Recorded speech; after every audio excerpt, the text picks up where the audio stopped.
Hi guys, good morning. Shoutout sa inyong lahat dyan. Ngayon guys, may isi-share ako sa inyo guys. Dito sa Canada guys, sa naobserbahan ko guys, pag maghatod ako ng mga bata, hindi mo ma-recognize kung teacher pala yan siya.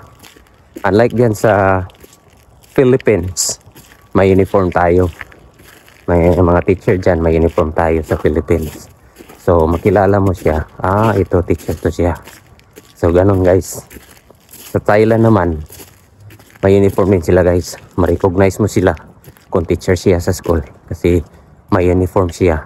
Kung foreign teacher ka sa Thailand, formal attire ka, naka-necktie, basta teacher ka. Kaya doon mo makilala kung teacher ba siya o hindi.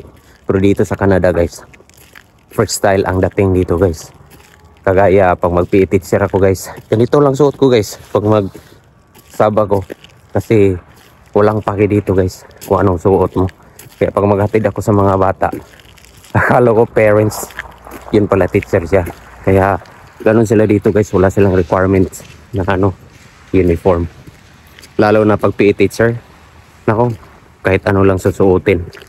Maganda dito sa Canada magturo kasi lalo na pag summer guys, kahit anong susuotin mo, wala silang pake. Yung mga teacher dito, mag short lang, nakasimple lang, simpleng attire. Ganito dito, walang pake sila kung anong suot.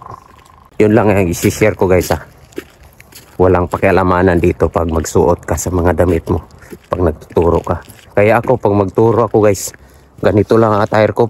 Kasi itong jacket na to, tinatanggal ko to sa loob kasi mainit Kaya guys, maraming salamat guys sa inyong walang sawang pagsusuporta. Have a nice day. Bye bye.